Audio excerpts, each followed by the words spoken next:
단위행렬입니다. 단위행렬은 뭐냐면요.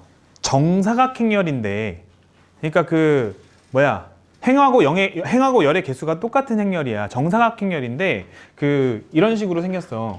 이런 식으로 정사각행렬로 생겼는데, 그 왼쪽 위에서부터 시작해서 오른쪽을 향해서 대각선으로 쭉 내려와. 그 부분이 전부 다 1이어야 돼. 그 부분이 전부 다 1이어야 돼. 그리고 나서 나머지 부분은 전부 다 0이 되는 행렬. 나머지 부분은 전부 다 0이 되는 행렬. 이런 행렬을 우리는 단위 행렬이라고 얘기하는 거야. 얘는 몇 차 정사각행렬이야? 4차 정사각행렬이잖아. 이 4차 정사각행렬의 단위 행렬은 이렇게 하나 존재하는 거야. 그럼 이런 식의 단위 행렬들을 무수히 많이 만들 수 있겠죠?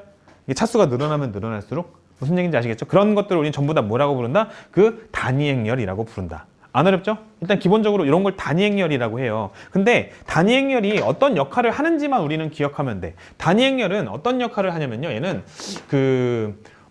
수에서 1과 비슷한 역할을 한다라고 기억하세요. 1과 비슷한 역할을 한다 이렇게 기억하시면 돼요. 뭔 얘기냐면 수의 곱셈에서 a 곱하기 1은 뭐라고 하죠 우리? a라고 얘기하죠. 마찬가지 방식으로 1 곱하기 a도 뭐라고 얘기하죠? a라고 얘기하죠. 단위 행렬도 마찬가지거든. a 행렬 곱하기 단위 행렬을 해주게 되면 그 결과는 눈치껏 뭐가 될까? a가 된다는 거야. a가 된다는 거. 이거는 해보면 알아. 봐라. a, b, c, d 행렬이 있고 2차 단위 행렬은 뭐냐면요. 1, 0, 0, 1이에요. 그냥 곱셈 연산 해보는 거야. 봐. 요렇게 곱할 거야. 그럼 a 곱하기 1은 a고요. 그리고 b 곱하기 0은 0이니까 사라져. 맞습니까? 그럼 요렇게 해볼게. a 곱하기 0은 0이고 b 곱하기 1은 b라서 여기 b 들어가. 오케이? 다시 요렇게 해볼게. c 곱하기 1은 c고요. d 곱하기 0은 0이라서 여기 c만 들어가. 마찬가지 방식으로 요렇게 하면요. c 곱하기 0은 0이고 d 곱하기 1은 d라서 이렇게 들어가.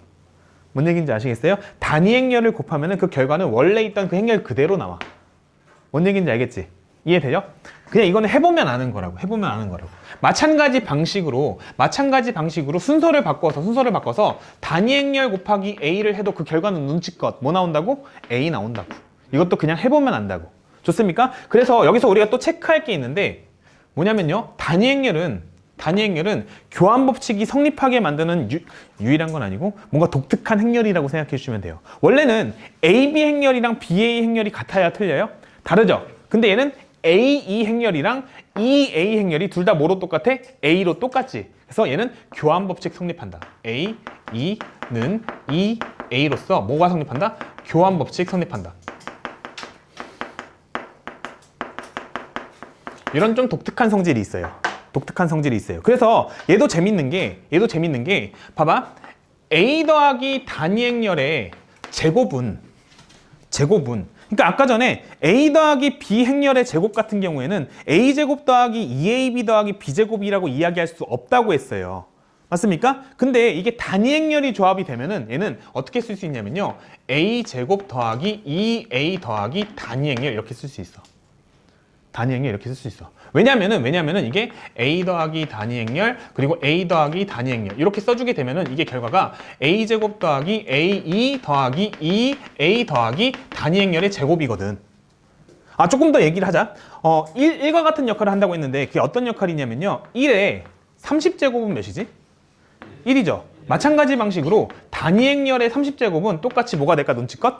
1이 아니라 단위 행렬이 돼요. 단위 행렬이 돼요. 이것도 그냥 해보면 알아. 봐봐. 단위 행렬 곱하기 단위 행렬이야.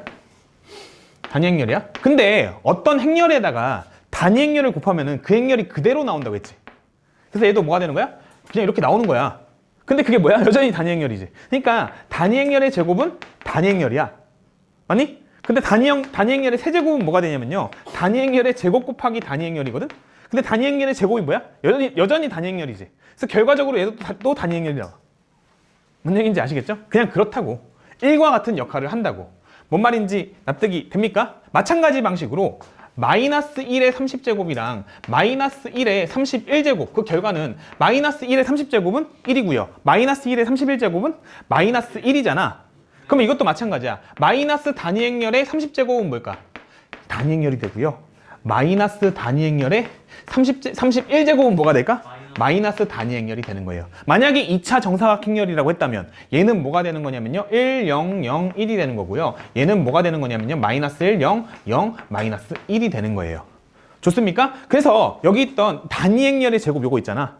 얘는 뭐가 되는 거라고? 그냥 단위 행렬이 돼버린다고. 그리고 A 곱하기 단위 행렬이나 단위 행렬 곱하기 A나 그 결과는 둘 다 뭐가 되는 거야? 너도 A가 되고 너도 A가 되는 거야. 그럼 어떻게 되는 거야? A 더하기 A가 되니까 2A라고 쓸 수 있다고. 무슨 얘기인지 아시겠죠? 어떤 느낌인지 알겠죠? 너무 빨랐어?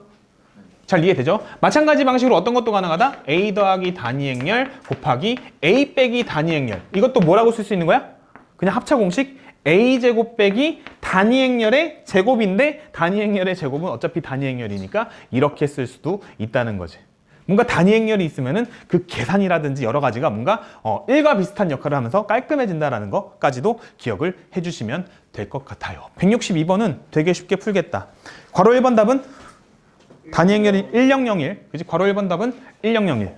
맞죠? 괄호 2번 답은 마이너스 1, 0, 0 마이너스 1, 그지? 마이너스 1, 0, 0, 마이너스 1, 0, 0, 마이너스 1. 괄호 3번 답은 다시 1001. 이렇게 해주시면 되겠네요. 끝. 수고했다.